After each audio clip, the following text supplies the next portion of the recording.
Our first speaker, as I mentioned, is going to take us out of this world. In fact, I was just informed that this is his first speech in 600 days. To give you an idea, it takes 640 days to go to Mars and back. So where was he? I don't know. But there's no place to go but up. Ladies and gentlemen, the chief extraterrestrial observer at Google, Noel Gorelick. Please welcome.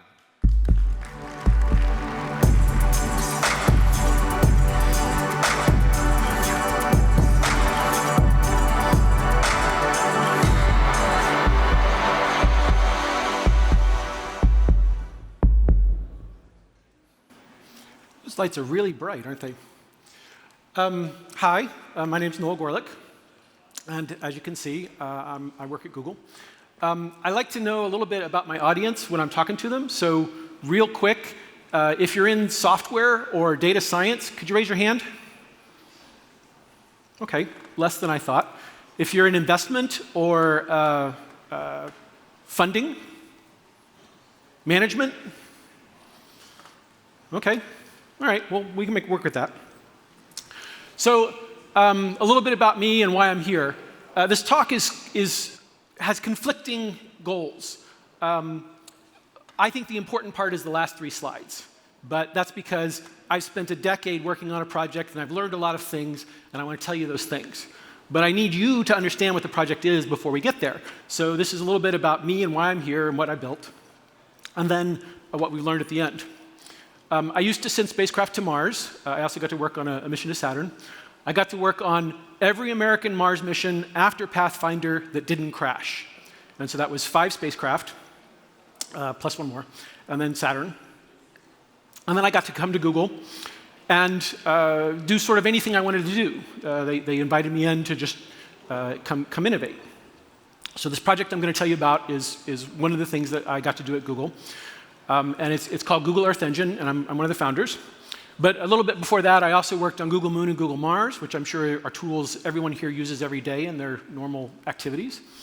And just to round things out, I'm trying to finish up my PhD at the University of Zurich, because I didn't have enough to do to begin with.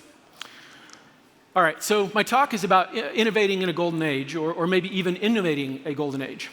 And the golden age that I'm currently in is the age of Earth observation, and that means Earth observation satellites. I went and I looked.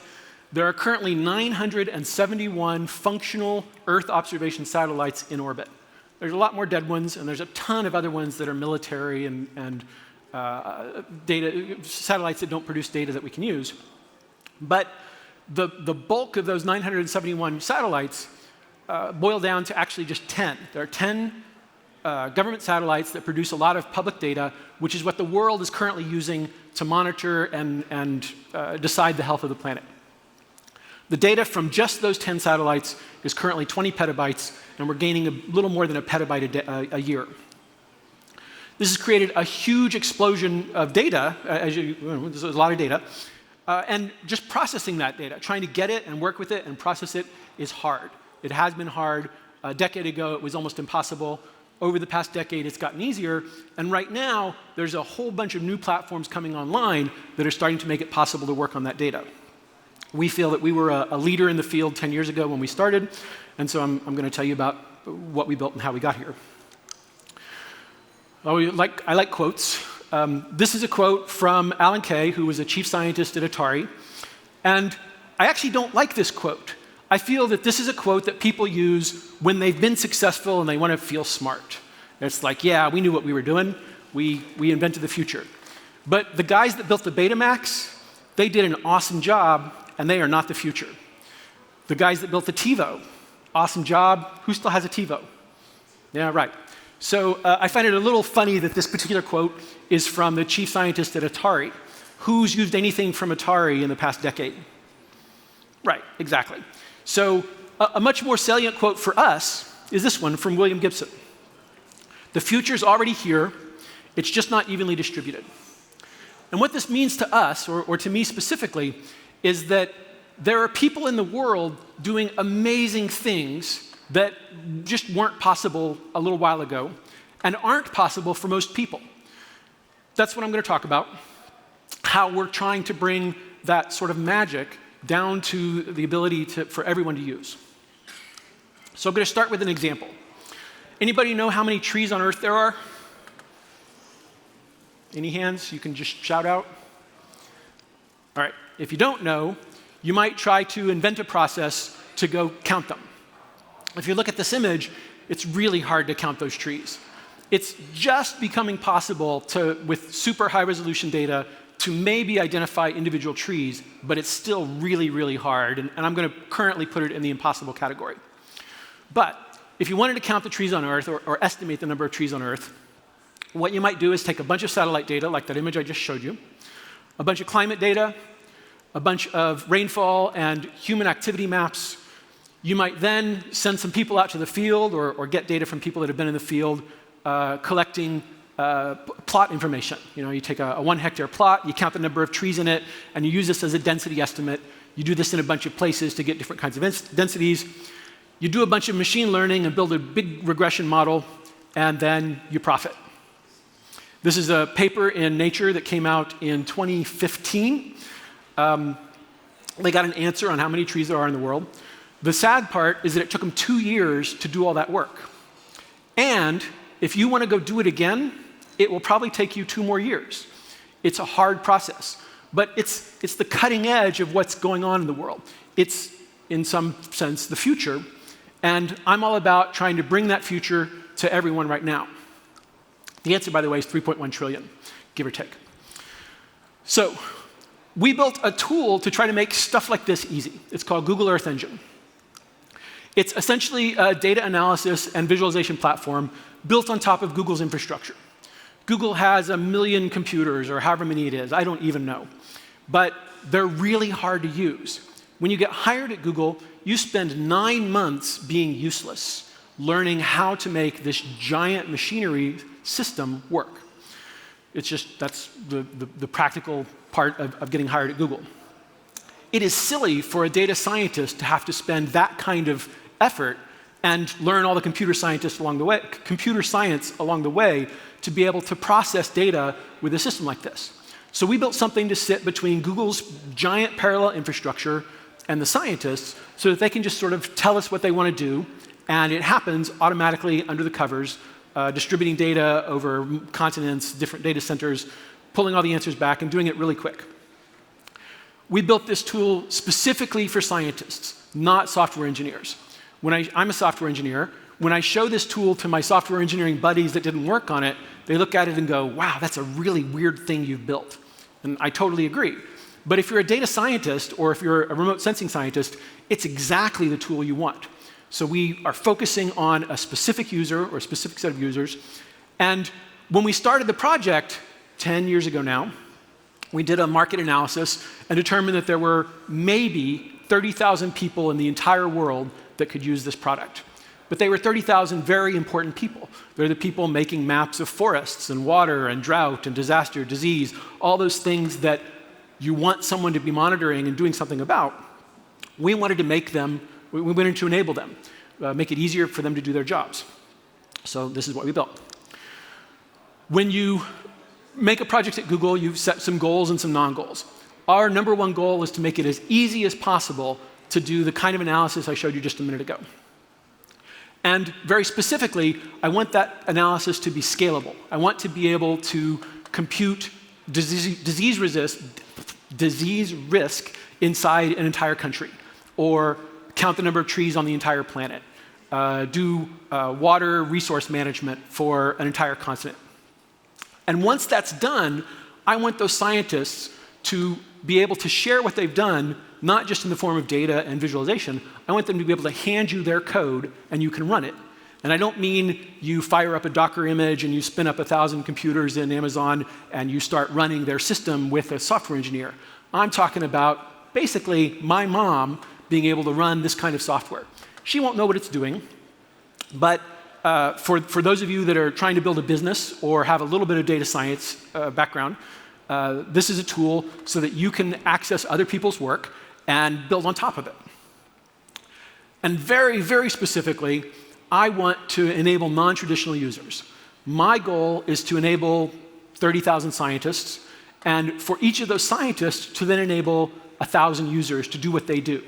If you're a data scientist and you can map drought in an African nation, there are 1,000 people at least in that nation that want to be able to use what you've done and build on it. So I'm trying to enable very non-traditional users, people that don't have computing centers, might not even have a college degree. They've got a little bit of GIS expertise, maybe, a 12-year-old computer, and a cell phone worth of bandwidth. And I want them to be able to do this kind of analysis. The tool that we built, we actually use internally. I'm a software engineer, but what I actually do in my day-to-day work is I used to travel around the world and visit research labs and ministries of environments and help them figure out how to do what they need to do. The words that we use internally is, I work on sustainable development mapping. I help countries figure out how they're going to manage their resources so they can grow sustainably. There are other people on my team that do the same thing I do in other areas. And so the stuff that we work on are deforestation, drought, disaster, disease, sustainability, and climate change. I don't know how to solve any of these problems, but I know tons of people trying to work on those problems, and I just want to make sure that they are not blocked by the number of computers they can access or whether or not they can download data through their tiny little bandwidth. I've mentioned that there's a ton of data coming from these satellites. There's a bunch of other data lying around in other places. And what we did is we collected all this data. So we've got a 50 petabyte data catalog that's primarily consisting of satellite imagery, but also a bunch of other images.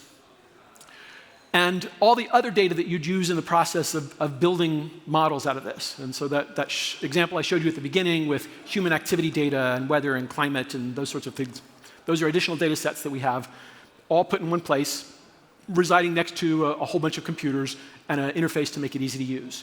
So that's the punchline. A bunch of data, a bunch of computers, easy to use. An example of what happens when you bring all this data together, or what you can do with it, looks like this. There are satellites that have been collecting data for 40 years, or a satellite series that have been collecting data for that long. A lot of that data might have clouds in it. And so with a tool like ours, you can take all the images, you can separate the clouds from the data, you can stack them together, and you can make, for instance, an annual composite image that has no clouds in it that you can then work on. And so that looks a little bit like this. This is a screenshot from Google Earth in 2012. This is the southeast coast of Borneo. And when we made Google Earth the first 3 times, we took the best image we could find of every place, and we mosaiced them together, and that's what you saw in Google Earth. This was the best image we could find of Borneo. Out of all the images that have been taken of it, it's a cloudy place. And so it was not easy to find an image that was clear. If you look in this image, it's mostly cloud. It's about 60% cloud. But there's 40% good pixels in here. And so if we take the 40% of good pixels from this image, 40% of the pixels from the next image, maybe 20% from the image right before it, and we put them all together, we can make an image that is cloud-free. And if you look in Google Earth and Google Maps now, this is what you see. As I said, you can do this for one image. We can do this for whole continents. So this is the before image in Google Earth. This is the after image. Put them all together, you make the nice pretty map that you see in Google Earth. But you can do that for one covering, which is what you see right now in Google Maps and in Google Earth. But you can also do it for every year that those satellites have been collecting data. They go over the same spot 4 or 5 times, maybe 20 times in a year. I've got a stack of 20 images, pull the clouds out, squish them together. I've got a representative image for that year for every year that this has been happening, so almost 40 years. If you put a stack of 40 images in front of an engineer at Google, they're going to make a video out of it. So we did. This is what that video looks like. It's not a particularly impressive video until I point out that this is 24 terapixels. It's 37 years of data at full resolution. So you can actually zoom in anywhere into this video and see full resolution data animated over the course of 37 years. It looks a little bit like this. This is Las Vegas, Nevada on the left and Lake Mead on the right. And over the course of those 37 years, you can see Las Vegas double in size, and you can see Lake Mead halve in size. Maybe draw your own conclusions about whether or not you want to live in Las Vegas. Right this minute, Las Vegas is in the news because Lake Mead is at its lowest levels ever. This image is about to get a lot more interesting for Chinese proverb values of interesting, right? It's going to be suddenly very challenging to live in Las Vegas. And you can see it all unfold right there in, I think it's about 4 seconds running from end to end. Another example, this one's a little more depressing, if that one wasn't depressing enough. This is Rondônia, Brazil. It's the heart of the Brazilian rainforest. What you're seeing is a road that the Brazilians cut through the rainforest in 1979, I think. And off that road, people have made spur roads and built farms. And done this over and over and over for almost 40 years. And so this is just a giant swath of the Brazilian rainforest being turned into farms. That has ramifications for us even here. It's a problem. One more example. I really like this one for a couple of reasons. This is the Saudi Arabian desert. In the 90s, the Saudis said, we're importing all of our food. Maybe that's not the best choice. Let's try and grow some. And so they put 2,000 farms in the middle of the Arabian desert, fed by an aquifer. So they pump water out of the aquifer and feed these farms. You can see there was nothing. The farms appear. Towards the end, actually, a lot of them go brown because they were depleting their aquifer, and they said, maybe that's not such a good idea either. But it was an experiment. And you can see the entire experiment from start to finish here in this 4-second image. And I really like this image for all kinds of reasons, but there's a word for what's going on here. This is terraforming. If we go to another planet, this is exactly what we're going to do to it. For better or for worse, this is how humans know how to survive in harsh environments. That's what we're going to do. All right, one more example, and this one's a little different. This is off the northern coast of Germany. This is, you can see the edge of Germany, and then some mud flats extending off the coast. There's a time series of those mud flats over, again, 30, 35 years.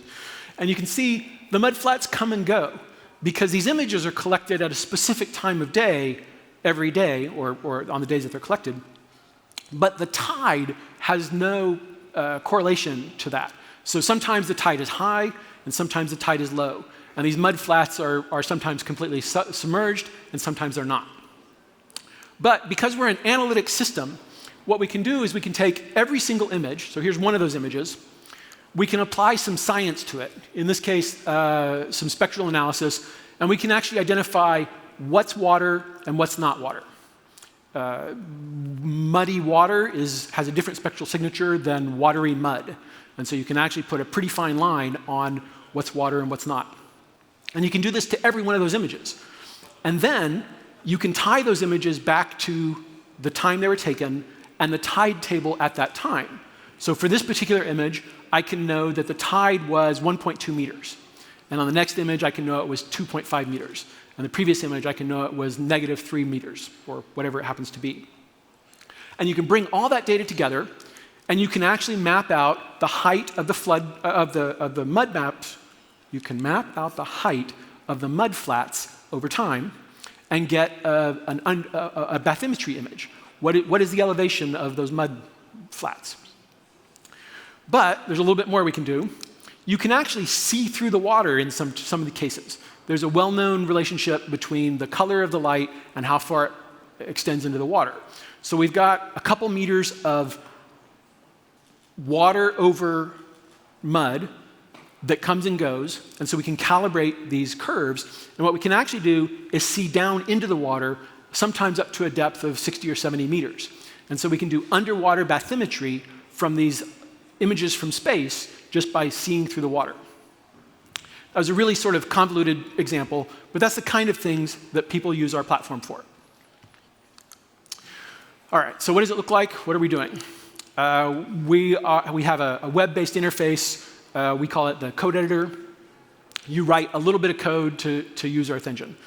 It looks something like this. This particular image that you happen to see on this is an example of mapping phonology.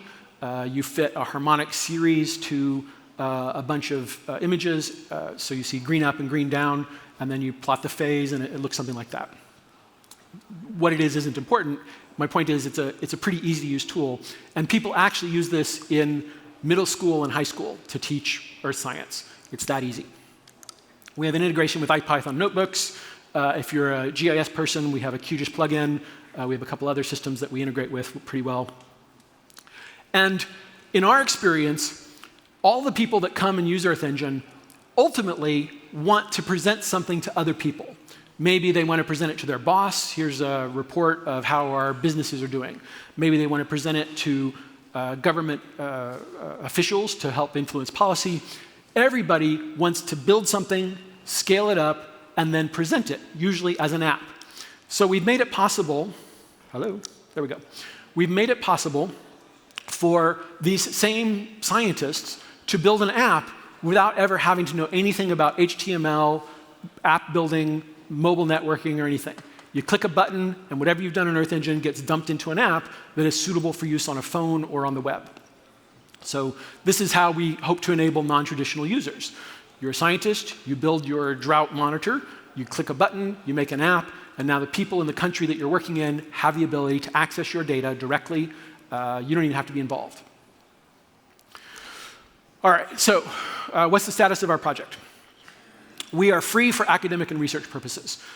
This is where we grew up. This is what we know. This is what I've done for more years than I care to mention. The entire system is just sign up and go. There's no downloads. Everything's web-based. You just show up and start using it. If I was doing a demo, I can actually, in about 60 seconds, build you a forest, non-forest map. It may not be a good one, but that's all the more effort that it takes to try to do something like this. I told you originally that we thought we had about 30,000 people in the entire world that could use us. Apparently, we were wrong. We currently have 400,000 users, and we're growing 2x every year. I don't know where these users are coming from. They didn't exist 10 years ago. There were not 30,000 people in the world that had ever done this. We have apparently unlocked or invented a new market. Lots and lots of people that have never touched satellite data, don't even know how to use satellite data, come, read through a tutorial, and they're off and using it. The way that you use it is we've got a bunch of systems, a bunch of algorithms that know how to interact with the parallel infrastructure that is the Google underlying systems. What that means is that if you want to add two numbers, it's hard. You have to use a function to add two numbers. If you want to add 2 trillion numbers, it's exactly the same amount of effort. So the super easy things get a little harder. The really hard things get easy, and in fact, some impossible things suddenly become possible. When you sign up to use us, we give you a freemium quota. We are essentially the equivalent of a nonprofit. Even though we're inside of Google, we are just trying to make the world a better place, so we don't currently charge people to use this. That said, you can't use this if your goal is to make money. We are working on a beta program for commercial users right now, so there's a couple companies, a couple being almost 100, that are trying us out under this beta program. And we want them to be successful. I don't particularly want Exxon to be better at finding oil, but I do want companies like Unilever to be better at managing their supply chain. I want them to not be deforesting Borneo in the pursuit of palm oil, and giving them the tools to be able to do their sustainable supply chain management fits right into our mission. I just can't give them the system, though. We have to charge them for it. So we're working out how to charge people for the system. And like I said, it's a beta program. Since we're not money-based, since we don't care about revenue, we had to figure out what kind of success metric to use as we were building it. And the best success metric we could come up with after months of trying is scientific papers. Our primary audience is scientists. They write papers. That's awesome. Currently, there are about 10,000 Earth Engine-based scientific papers. We wrote a white paper in 2016. That one white paper has almost 4,000 citations, and there's a whole bunch of other people that haven't bothered to cite it. So there's about 10,000 papers. So from our point of view, we have been wildly successful.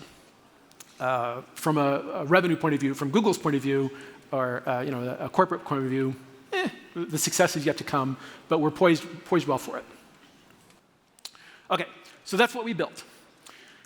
Here's the important part, I think. Lessons learned in the process of doing this. This is our number one most important goal. Find someone that you want to use this platform and learn everything you can about what they want to do. And I mean everything. I embed in other people's teams for anywhere from a day to a month to figure out every single step they're trying to do. And then as much of that as I can pull into Earth Engine, I do. For us, our archetypical users are the wild-eyed scientist. We love these guys. They come and they're like, I have this crazy idea. I could never get it to work at my university. I need help. That's my bread and butter. Every day, that's what I work with. But the people that do their work are a bunch of really determined grad students. They want to get their papers out. They want to get their project done, that sort of thing. And then ultimately, there's a person in the Ministry of Forestry and Beekeeping in Tanzania that I want to be able to use these tools. And so these are our three archetypical users. There's a name associated with each one of these. There's a single person or a research group that I go to and I talk to and we try out new features on. So this is crucial to building the right product, to building a successful product. I'm the user proxy for our team because I go and learn what these people do. Also important, know who you're not building for. I am not building for software engineers. I am not building for K-12 students. They use us. They like it, maybe they don't, but I really don't care what they think. I have a set of users that I want to enable, and anybody else that's using it, liking it or not, is just sort of gravy. Identify your core values and stick to them. I don't mean things like be diverse and inclusive. Those are good core values, but they don't help you figure out what product to build. I mean, well, for us, our three top core values are make it easy, make the impossible stuff possible. Anything that a user has to manage from us reduces our value. So make them manage as little as possible. And then I've already mentioned, we think everybody eventually wants to scale up and build an app. So we make that as easy as possible. A little bit more lessons learned.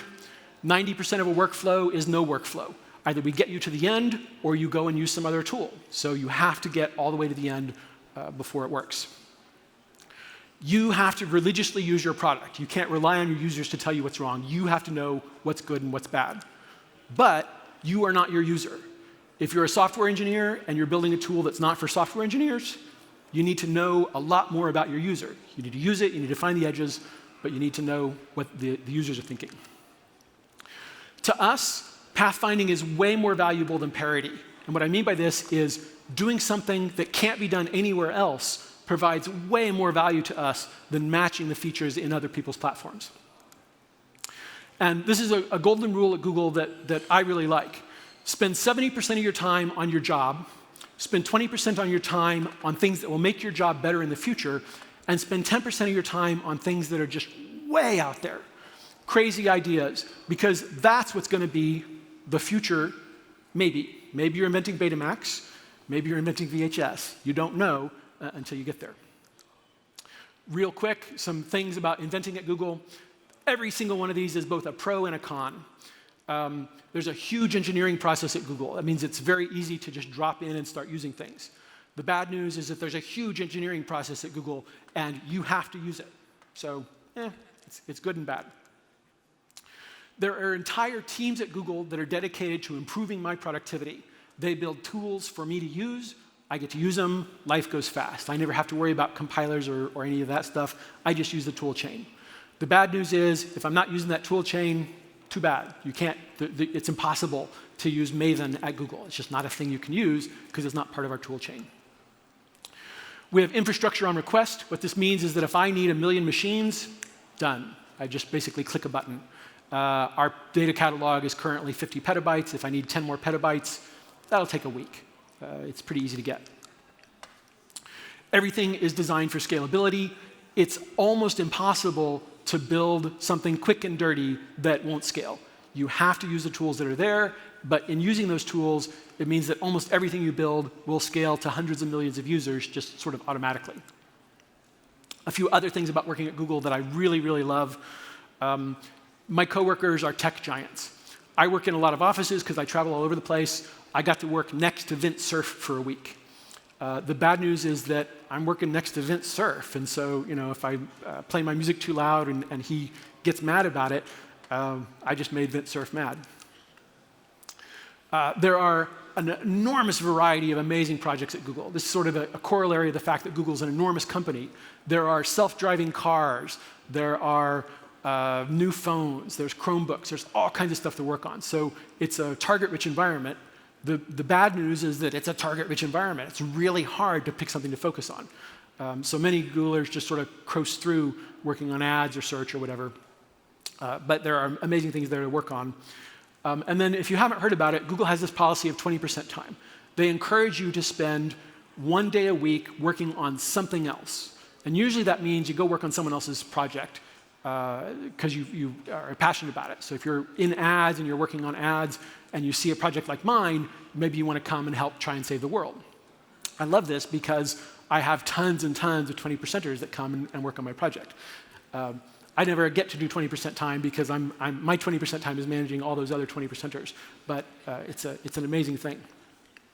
All right, so I think I'm out of time. If I can get through to my last slide. There we go. One more. If you want to use Earth Engine, earthengine.google.com, just come and sign up. And I'll take any questions. I think I may have used up my question time, but we'll see what he says. Thank you very much for the presentation. I think we have time for one question. I think this is we know the Mars trip, 640 days, you did it in 600. I think that was a big one. Do we have any questions in the audience?